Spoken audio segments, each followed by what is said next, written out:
हो, कैसे हैं आप सभी। उम्मीद है सभी लोग स्वस्थ होंगे, मस्त होंगे। आप अपनी तैयारी को बेहतरीन तरीके से कर रहे होंगे। तो चलिए दोस्तों, आज की जो क्लास होगी जीके जीए से संबंधित क्लास होगी।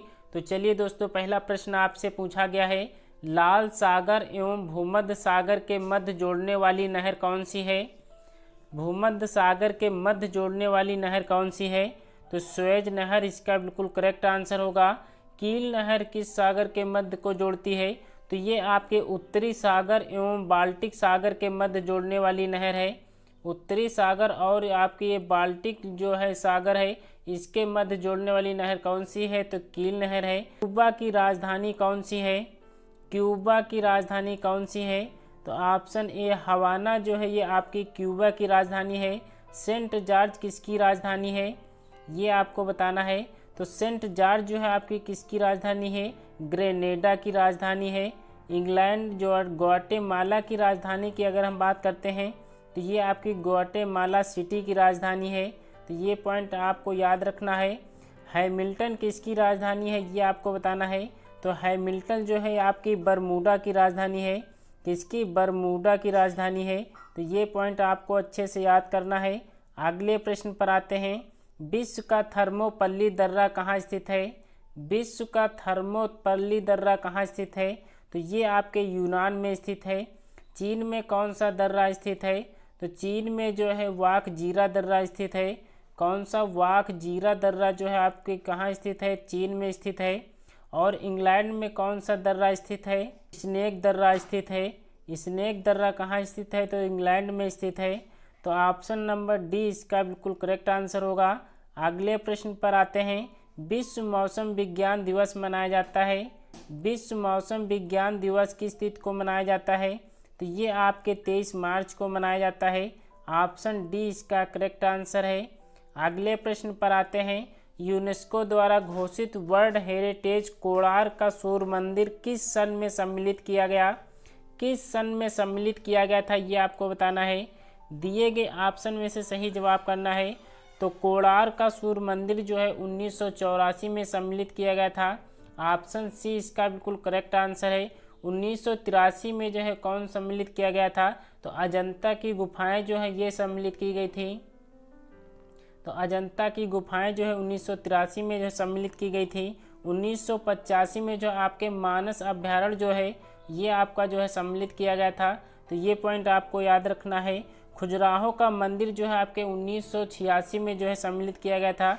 खजुराहो का मंदिर जो है आपको कब जो है इसमें सम्मिलित किया गया था। तो 1986 में जो है सम्मिलित किया गया था।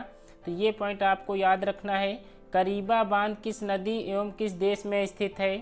करीबा बांध किस नदी एवं किस देश में स्थित है। तो करीबा बांध जो है आपके जाम्बिया में स्थित है, जो कि जाम्बेजी नदी पर स्थित है। किसमें, जाम्बेजी नदी पर स्थित है। तो ये पॉइंट आपको याद रखना है। चलिए अगले प्रश्न पर आते हैं, यह प्रपात किस देश में स्थित है। तो वेनेजुला इसका बिल्कुल करेक्ट आंसर होगा। अगले प्रश्न का जवाब करना है, मकालू पर्वत शिखर किस देश में स्थित है। प्रश्न 8 का जवाब करना है। तो ये आपके नेपाल में स्थित है। मकालू पर्वत शिखर आपके नेपाल में स्थित है। अगले प्रश्न पर आते हैं, पेरिस किस नदी के किनारे स्थित है। पेरिस किस नदी के किनारे स्थित है। तो पेरिस जो है आपके सीन नदी के किनारे स्थित है, जो कि आपकी किसकी राजधानी है। पेरिस जो है आपकी किसकी राजधानी है।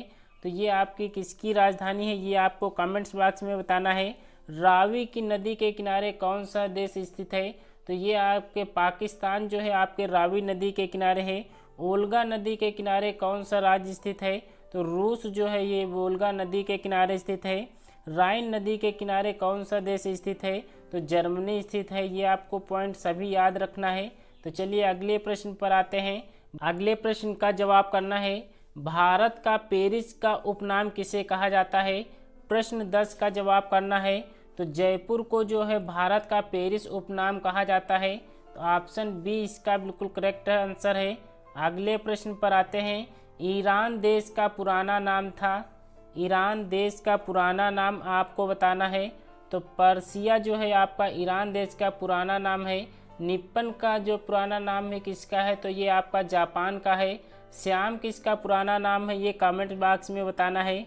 तो श्याम जो है आपका थाईलैंड का पुराना नाम है। किसका? थाईलैंड का पुराना नाम है। तो ये पॉइंट आपको याद रखना है। मद्रास किसका पुराना नाम था?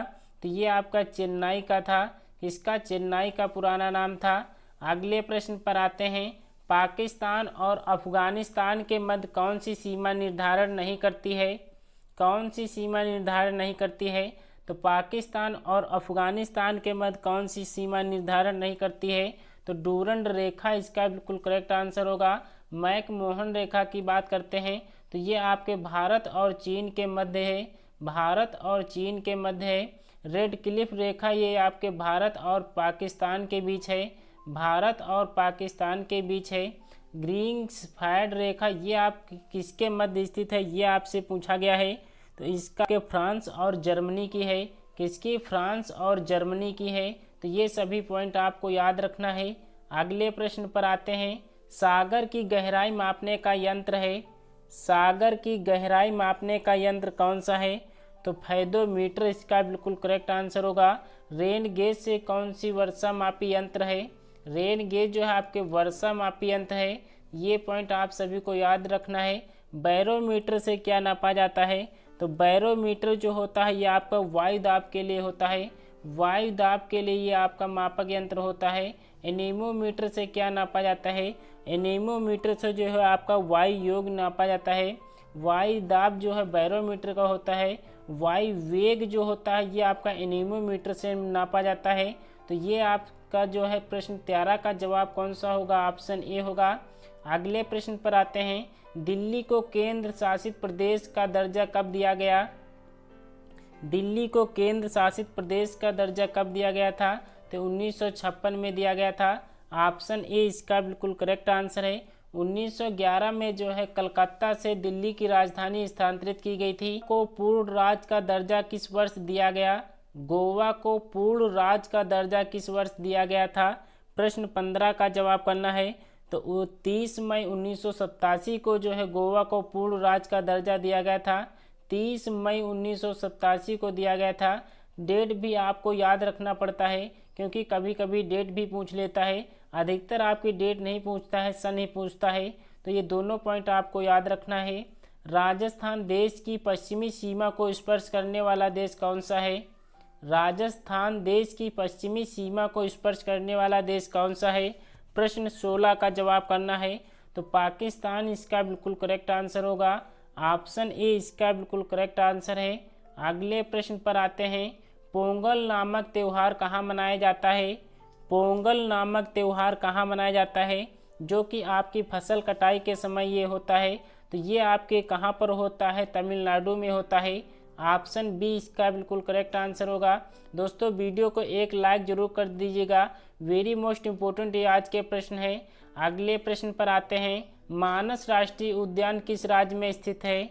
मानस राष्ट्रीय उद्यान किस राज्य में स्थित है? तो ये आपके असम में स्थित है। ऑप्शन ए इसका बिल्कुल करेक्ट आंसर है। अगले प्रश्न पर आते हैं। छत्तीसगढ़ की सीमा किस देश को स्पर्श नहीं करती है? किस देश को स्पर्श नहीं करती है?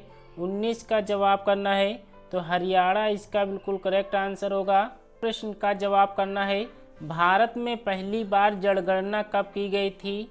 पहली बार जनगणना कब की गई थी? तो 1872 में की गई थी। ऑप्शन बी इसका बिल्कुल करेक्ट आंसर है। 1881 में जो है आपकी नियमित की गई थी। नियमित रूप से जनगणना कब की गई थी? तो 1881 में की गई थी। तो इस प्रश्न का जवाब जो होगा ऑप्शन बी होगा। अगले प्रथम जनसंख्या नीति किस वर्ष प्रारंभ की गई? प्रथम जनसंख्या नीति किस वर्ष प्रारंभ की गई थी? 21 का जवाब करना है। दिए गए ऑप्शन में से सही जवाब करना है। तो 1948 में जो है भारत की प्रथम जनसंख्या नीति प्रारंभ की गई थी। ऑप्शन बी इसका बिल्कुल करेक्ट आंसर है। भारत में प्रथम जनगणना किसके कार्यकाल में प्रारंभ हुई? किसके कार्यकाल में प्रारंभ हुई थी? तो ये आपके लॉर्ड मेयो के कार्यकाल में प्रारंभ हुई थी। आज जो है आपको जवाब करना है। तो किस जिले में निवास नहीं करती है? ये पॉइंट आप अच्छे से पढ़ लेना। तो संथाल में निवास नहीं करती है। उदयपुर, चित्तौड़गढ़, सिरोही तीनों जगहों में निवास करती है, लेकिन संथाल में जो है भील जनजाति निवास नहीं करती है। अगले प्रश्न पर आते हैं। भारत में प्रथम मुंबई और ठाणे के बीच रेलगाड़ी कब चलाई गई थी? कब चलाई गई थी, इस प्रश्न का जवाब करना है। तो 16 अप्रैल 1853 को जो है भारत और में मुंबई और ठाणे के बीच जो है रेलगाड़ी चलाई गई थी, जो कि कुल दूरी अगर आपसे पूछा है तो ये आपके 34 किलोमीटर की दूरी पर चलाई गई थी। देश का सबसे बड़ा एक्सप्रेसवे कौन सा है? इस प्रश्न का आंसर जो है आप सभी लोग कमेंट्स बॉक्स में नीचे बताएंगे। इस प्रश्न वीडियो कैसी लगी कमेंट्स बॉक्स में जरूर बताना। वीडियो पसंद आई हो तो एक लाइक जरूर कर देना। चैनल पर नए तो चैनल को सब्सक्राइब जरूर कर देना, क्योंकि डेली शाम 6 बजे जो है आपकी जीके जीएस की क्लास यहाँ पे डेली होने वाली है, जो कि वेरी मोस्ट इम्पोर्टेंट ये बुक से आपका जीके जीएस का प्रैक्टिस हो रहा है। तो चलिए दोस्तों, आज की क्लास को यहीं पे हम विराम देते हैं। मिलते हैं नेक्स्ट वीडियो में, तब तक के लिए अपना ख्याल रखिएगा। जय हिंद, जय भारत।